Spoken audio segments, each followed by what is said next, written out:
guys. Okay, so as most of you know, I am engaged and I'm getting married May 11, 2013, and I'm just really excited and super ecstatic. And I asked you guys if you wanted me to do an update and kind of let you know where I am as far as my planning.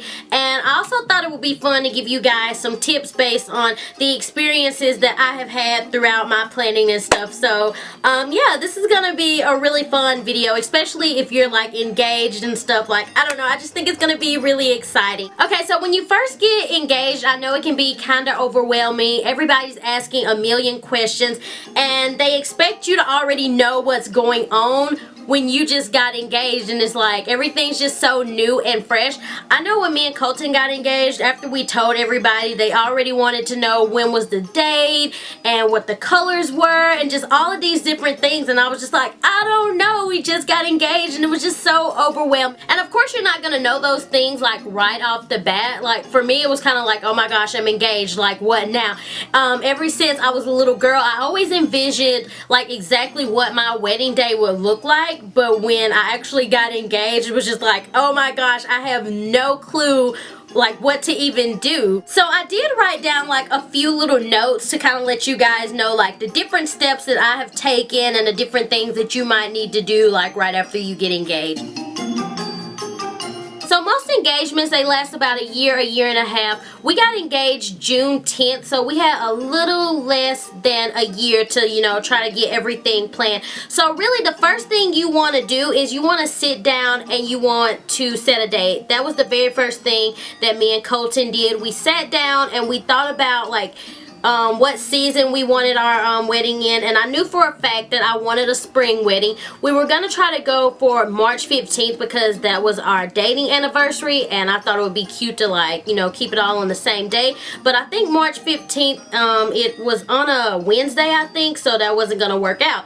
And then I always thought that I would like a May wedding. And picking the season is just gonna kind of make choosing the date a little bit easier. I knew for a fact that I wanted a spring wedding, so you know, I went with in those spring months. I'm not even sure if March 15th is like spring. I don't even know when the first day of spring is. But anyways, like I said, we went with May 11th, 2013. So after we set our date, I started buying magazines. I bought this little binder right here. And I know a lot of you have been asking about this binder. If you guys want me to do a video on this and tell you guys like what I keep in it, it's really helpful because like any contracts that I sign or any ideas that I get, I just like to keep in this little wedding binder, and then like after the wedding I can just go back anytime and look at this and just reminisce on like planning my wedding and stuff like that.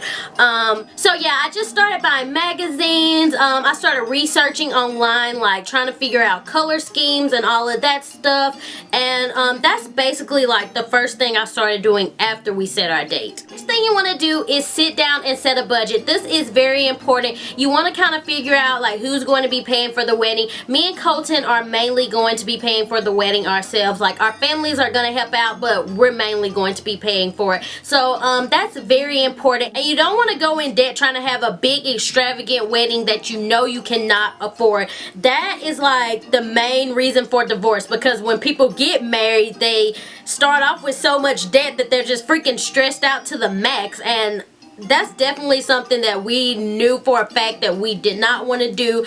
We didn't want to like have to take out a loan or anything like that for a wedding, because as silly and crazy as it sounds, people take out loans to have these big extravagant Kim Kardashian weddings when they know that it's just not feasible and they cannot afford it. Yeah, so we knew for a fact that we just wanted to pay for it ourselves, but we did not want to go in debt with doing it. So that's very important. Just sit down with your fiance and you know, make a feasible budget and try to stay within that budget, because I know a lot of people will set a budget but then it's just kind of like whatever. Okay, so after you set the budget, what you want to do is make a guest list. Now this can be fun and it also can be stressful, because you don't want to leave anybody off the list, because you know, people's feelings kind of get hurt if they know you're getting married and you don't invite them. So I don't know, that part can be really stressful, but the easiest way to cut the budget is to cut the guest list. And me and Colton, we're trying to keep ours between 150 and 200,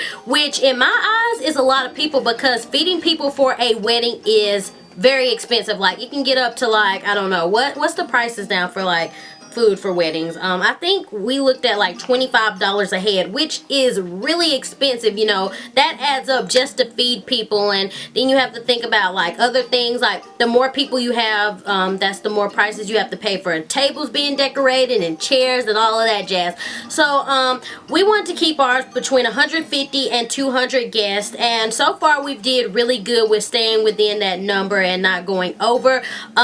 I do think that we are going to do RSVPs just so we can know for sure how many people we're gonna have. You want to sit down with your family and ask them if there's anybody that they specifically want to invite, because sometimes, you know, the family automatically assumes that you're inviting such and such, and then they tell such and such that you're getting married, and then such and such doesn't get an invitation, and then their feelings get hurt. So yeah, you just kind of want to talk over like the guest list, because it can be fun, but it can also be really stressful. So after making our guest list, we started to think about location. We started looking at different venues, and this was very hard for us. It took us a while to find exactly where we wanted to get married. We didn't want to go too far from like where all our families lived. We wanted to keep it like, you know, where everybody could drive there within, you know, a reasonable amount of time. We didn't want to go too far off, so that automatically cut some places out. And then we wanted to make sure where we got married at, it was just enough space. A lot of venues that we looked at, they were really small, and it just wasn't what I envisioned when I thought of like my wedding reception or my wedding. But we are going to be getting married in a church. We're going to have a church wedding, and then we're going to be having our reception at an actual venue. And yeah, it's just it's kind of stressful trying to figure out exactly where you want it, because before I got engaged, I thought I knew exactly where I wanted my wedding and my reception to be at, but then when I actually visited the venue, it just, I don't know, I just did not like it at all. So I have started dress shopping. Now this was just so fun for me. I was so excited about dress shopping. I had researched so many different dresses online before I actually went to try on dresses, and it was just so much fun. And I swore I already had my dress picked out, like from looking on the internet and stuff, but then, oh, what's this hair doing? But then when I actually got to like the actual dress shop, it was just totally different. The first dress that I tried on, I thought it was the dress that I wanted. And it was funny because the dress that I picked out, I kept asking the lady to pull it for me, and like she would never, like she kept saying, oh, we don't have it in your size, we don't have it in your size. And I was like, oh, well, I can just try it in a size that you have just to see if I like it. And that was the dress that I ended up getting. So I'm glad that I pushed her to pull that dress for me, because when I tried it on, I was just like, oh, like I freaking loved it. And dress shopping is so much fun. Like I think that was just like one of the best moments that I've had, you know, so far with planning this wedding. It was just a really fun experience, and I can't wait to show you guys. I want it to be a surprise. Another thing that's really important that you want to think about is your bridal party. You want to think about how large of a bridal party that you want to have, and this has been kind of tough for us because I can't figure out exactly who I want my bridesmaids to be. Yeah, we definitely have to kind of figure this out a little bit more. So I did decide to hire a wedding planner, because there's just a lot of things that I know that I'm just going to need help on, and I just thought that it would just be really good to have somebody just kind of to help me know exactly what to do, because I've never done this before. So, you know, I want to make sure that I'm doing everything right, and, you know, she's just going to help out with like all the wedding decor and stuff like that. She's also helping me find vendors, and I don't know, she's helping me with so much, like invitations and I don't know, just all that stuff, like what's the other thing, like dinner rehearsal, like she'll help with that. Or is it dinner rehearsal? Yeah, dinner rehearsal. She's helping me with all of that. And if you can, like a wedding planner is just, it's really important in my opinion, because you don't want to be running around like a crazy woman trying to get everything situated, and that's the main thing that I did not want to do. So I thought that the wedding planner would be worth a little extra money, just so I don't have to be running around crazy, you know, on the day of my wedding. And I don't really want to put any extra stress on my family to like try to decorate everything and figure everything out. So yeah, I did end up hiring a wedding planner, and at first that was not like my idea.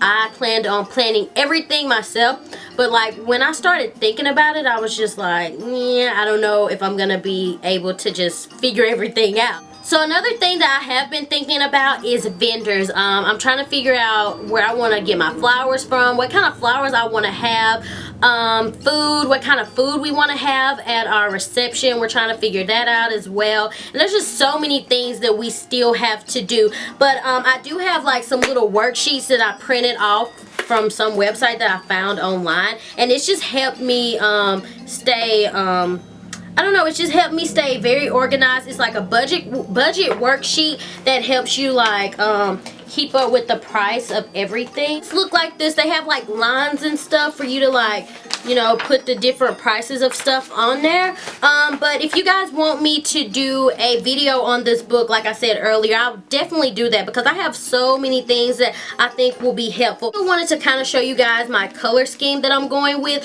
The guys are going to be wearing khaki suits, like this color, and then like these are like my other two colors, like a coral color and then like a light pastel yellow, because I love pastel colors. And yeah, so that is mainly everything that I wanted to share with you guys. If you guys have any questions, then just feel free to comment below and I will try my best to answer them. And so far the experience has been so much fun. I know if any of you are engaged, y'all are probably super excited. If y'all have any tips, then be sure to definitely let me know below. And thank you guys so much for taking your time to watch this video, and I will talk to you in another one. Bye!